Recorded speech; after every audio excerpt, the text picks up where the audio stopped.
Objection. Thank you, Madam President. And I wanted to come to the floor here today to address the news of the last 4 days, which I think have shocked the American people. Senator Marco Rubio stepped onto the Senate floor to shine a spotlight on what he described as a troubling culture of political hardball and deep state corruption.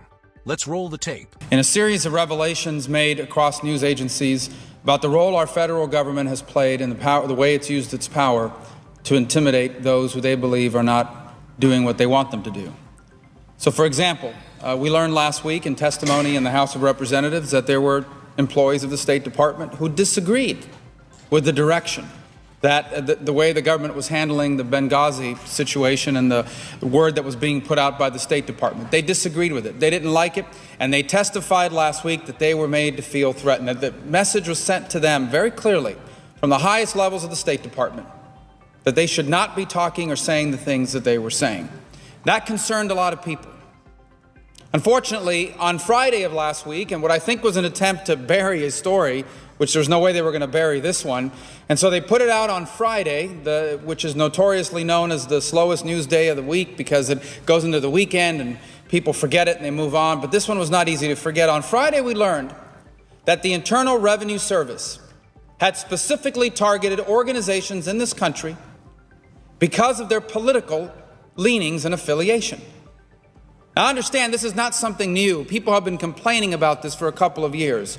Anecdotally, from organizations across the country coming to us and saying, we got this weird request from the IRS asking us for all sorts of things.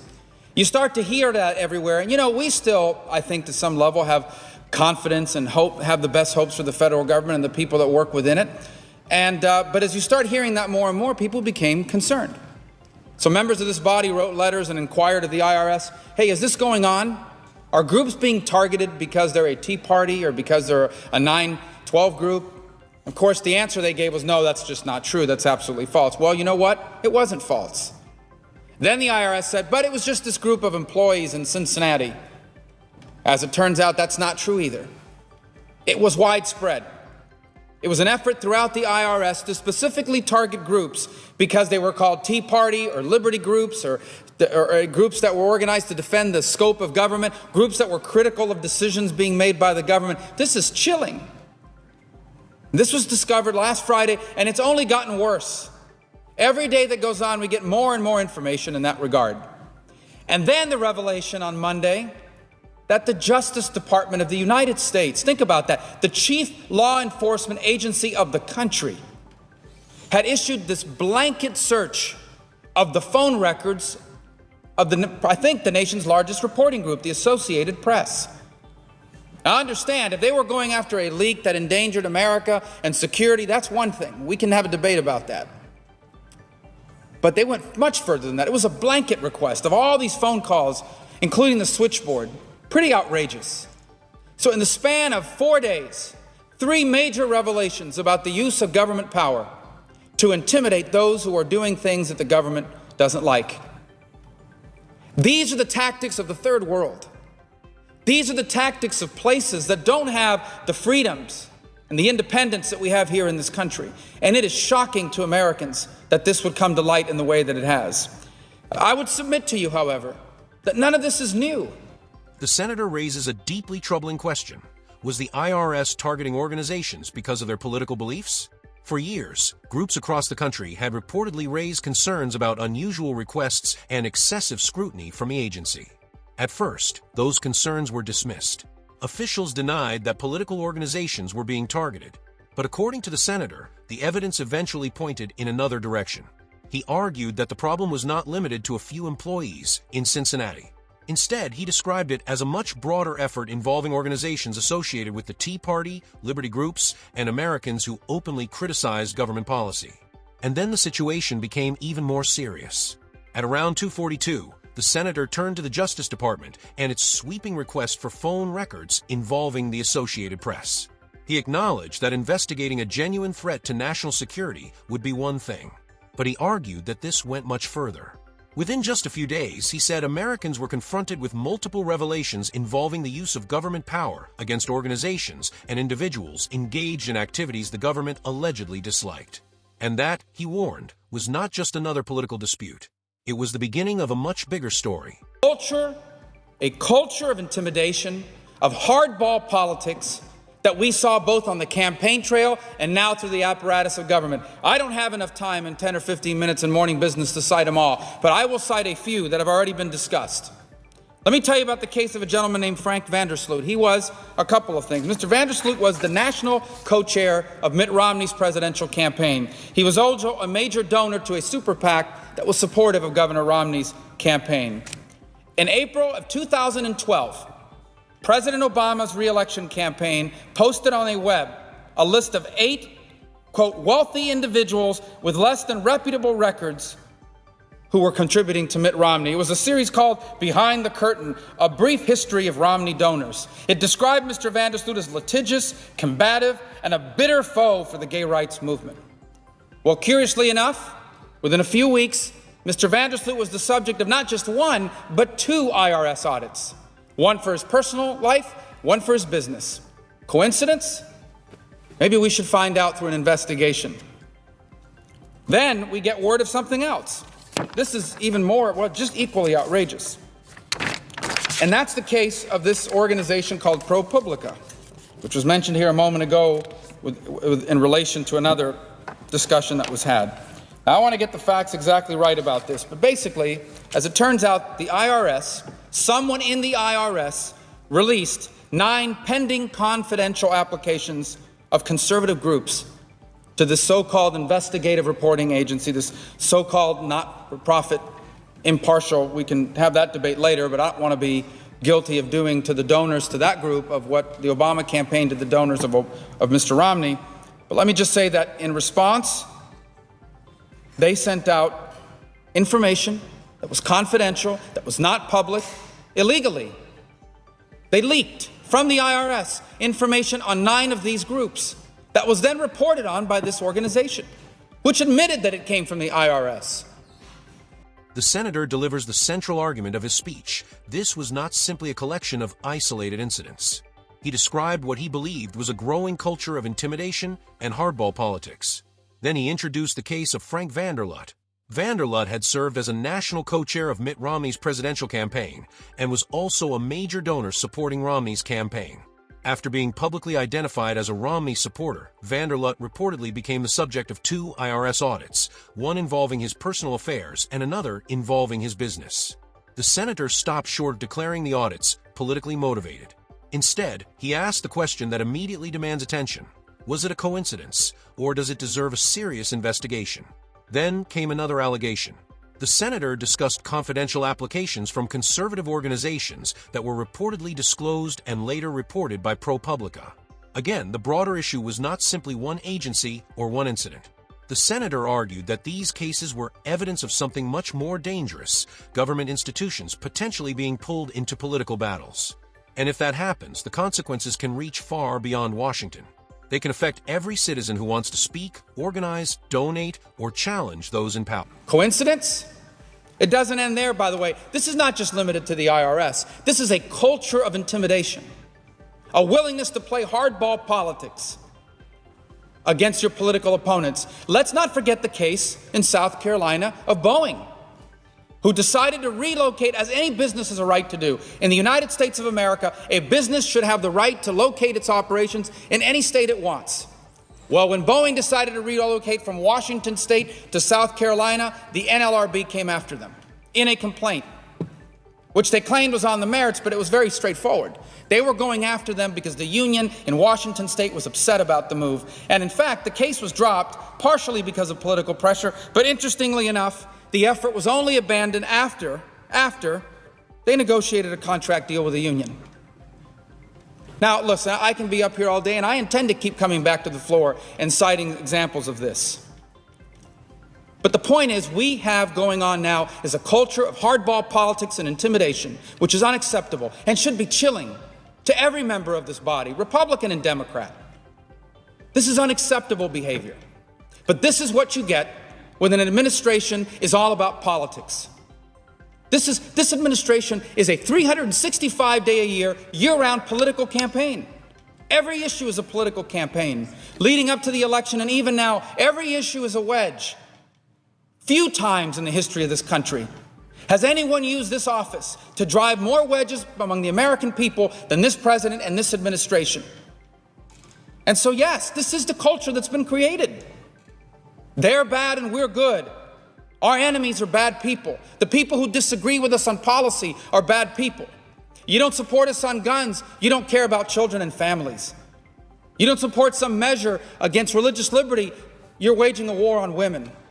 On issue after issue, a deliberate attempt to divide the American people against each other for the purposes of winning an election. That is the culture that's been created. And that culture leads to this kind of behavior. Whether it was directed or not, we don't know that. I'm not saying someone picked up the phone in the White House and said, do these audits, leak this information. I am saying that when you create a culture where what's rewarded is political advantage, when you create a culture in your administration where everything is politics 24 hours, 7 days a week, when you create a culture where every issue that comes before the Congress is used to divide people against each other, to see who can get to 51% in the next election, when you create a culture like that, it leads to this kind of behavior throughout your administration. And in the days to come, we're going to be hearing more about this. We have a nominee right now to the Labor Department who has an admirable personal story, which I admire and applaud, but who has a history of using the government and his position in government to intimidate people, to do what he wants them to do. I would submit to you that Mr. Perez's nomination is bad for the country in any time. But in this administration, in this political culture, after what we have learned in the last few days, even more so. And I hate to single him out, but that's one of the pending ones that are before us. And the point is, my friends, this is what we are dealing with, and a cautionary tale about expanding the scope and power of government. Because this same IRS that was willing to do this same IRS that was willing to target groups because of their political leanings, this same IRS that audited Mr. Vandersloot after he happened to appear on the Obama enemy list, this same IRS will now have unfettered power to come after every American and ensure that if either you're buying insurance or you're paying them a tax. Every American business. The front lines of enforcing Obamacare falls to the IRS. That is what happens when you expand the scope and power of government. It's always sold as a noble concept. It's always offered up as government. We're going to give the government more power so they can do good things for us. But the history of mankind proves that every time a government gets too much power, it almost always ends up using it in destructive ways against the personal liberties of individuals. And that's why the framers of our Constitution were so wise to impose real constitutional limits on the power of our government, because they knew from history that this was the case.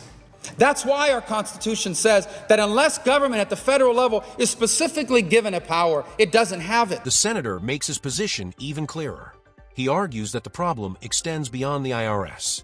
He points to the Boeing dispute in South Carolina and the involvement of the National Labor Relations Board, presenting it as another example of what he sees as government pressure being used in a political environment. He returns to his main warning. A culture of hardball politics and intimidation is unacceptable, regardless of whether the target is a Republican or a Democrat. Then the argument gets bigger. The senator accuses the administration of turning politics into a year-round campaign, where major issues become political weapons and Americans are repeatedly pushed into opposing camps. He makes an important distinction. He says he is not claiming that someone in the White House personally ordered every alleged action.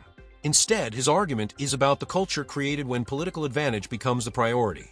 He turns to the broader danger of expanding government authority. His warning is straightforward. The more power government receives, the greater the potential for that power to be abused. He connects that argument directly to the Constitution. The founders, he argues, understood that government power needed meaningful limits because individual liberty depends on those limits. And that brings the speech to its central constitutional question. Who controls government power, and what happens when that power goes too far? That's why it says that. That's why you see people stand up here on the floor and fight to protect the Constitution. That's why these groups were formed around the country. Everyday Americans from all walks of life, people, some of whom had never been involved in politics before, who joined a Tea Party movement or a 9/12 movement because they feared the direction our country was going. And so they stood up and said, this is wrong. This is why. This is why this adherence to the Constitution. Because the Constitution was based on the simple truth that if government has too much power, it almost always ends up destructive. Our framers knew better than to rely on good people being in government to take care of us. They understood that government's power, in order for us to have freedom and prosperity, necessarily had to be limited. Not because we're anti-government. Of course we need a government. Who provides for our national defense? Who's supposed to secure our borders? We're having this immigration debate. These are important things that our government needs to do. But if you give it too much power, it leads to these abuses. This is why the Constitution was so wise to limit the power of the federal government to its enumerated powers and leave to the government closest to the people most of the powers. And I think we should re-examine all these decisions that have been made that have expanded the scope and power of our government. I don't know how many people are aware of this, but early next year, every single one of you is going to have to buy insurance, health insurance that the government says is good enough. Maybe not the insurance you're getting today that you're happy with. And if you don't buy that insurance, you are going to owe the IRS some money. That's a tax to me. The same IRS that has shown a propensity to target people based on their political leanings. This is who we've empowered through Obamacare. So this is what's going on here. It's not just one scandal at the IRS. It's about a culture of hardball politics. And I think in the days to come, we're going to learn a lot more about it. And we're not going to like what we learn. For example, you think about some of our most precious freedoms, the First Amendment right to free speech. Think about if you're a reporter at the Associated Press. Think about if you are a source, unrelated to national security, to the Associated Press. Think about if you're really a whistleblower, someone who is blowing the whistle on government activity because you work in the government and you think what the government is doing is wrong. Think about that for a second. Now, all of a sudden, what are you afraid of? I'm not calling that reporter back because their phone might be tapped. My number may show up on their records because the Justice Department has just shown that they're willing to do that. Think about the chilling effect that that sends up and down the government. If there is wrongdoing somewhere in the government right now, people are probably afraid to blow the whistle because they're afraid that they're being surveilled by the Justice Department or that the person they're talking to is being surveilled. That's how outrageous this is. Think about people that are thinking about getting involved in the political process, contributing to a group or speaking out, donating to a campaign or a candidate as they're allowed to do under the Constitution. They don't want to be the next Vandersloot. They don't want to be the next guy being targeted. They don't want to be the next person being smeared on a website. This is unacceptable. This is outrage. And every single member of this body should be outraged by this behavior. This culture of intimidation, this hardball politics tactics, we cannot stand for this. And I hope we will be united in condemning this and ensuring we get to the bottom of this with significant investigations and hearings from the committees in the Senate that have jurisdiction. The senator explains why constitutional limits matter. He argues that the framers understood a basic truth: unlimited government power can eventually threaten individual freedom. Government has important responsibilities, including national defense and border security. But he argues those responsibilities must exist within constitutional boundaries. He brings the argument back to the IRS. His message is that this is not merely about one controversy. It is about what happens when an institution accused of targeting people for political reasons is given even greater authority over Americans. The speech reaches one of its most powerful points. He turns to the First Amendment and the potential chilling effect on journalists, whistleblowers, government employees, and ordinary citizens. Imagine discovering wrongdoing inside government and being afraid to report it. Imagine being a journalist who worries that contacting a source could expose you to government scrutiny. Imagine being an ordinary American who hesitates to join a political organization or support a candidate because you fear becoming the next target. That, the senator argues, is why these allegations matter. He delivers his final warning. This kind of intimidation and political hardball cannot simply be ignored. He calls for the matter to be fully investigated through congressional hearings and oversight. The message is clear. Government power must remain accountable to the people, and political disagreement must never become a reason to fear your own government. In the chamber was unmistakable as Marco Rubio delivered a forceful warning about a series of controversies that shook public confidence in government. First came allegations surrounding the treatment of State Department employees and the lingering questions over what happened in Benghazi. Then came revelations involving the IRS and allegations that Tea Party and Liberty groups faced heightened scrutiny because of their political affiliations. The controversy grew even more serious as questions emerged about audits involving prominent conservative donor Frank Vanderlut and the reported disclosure of confidential information. And then came another major development: The Justice Department's request for extensive phone records connected to the Associated Press, raising serious concerns about press freedom, government surveillance, and the potential chilling effect on journalists and whistleblowers. Rubio's central argument was clear. These controversies should not simply be dismissed as isolated bureaucratic failures. He warned that when political pressure becomes deeply embedded in government institutions, it can create a dangerous environment where Americans fear speaking out or challenging those in power. But Rubio's warning went even further. He argued that expanding federal authority without strong constitutional safeguards can create opportunities for government power to be misused.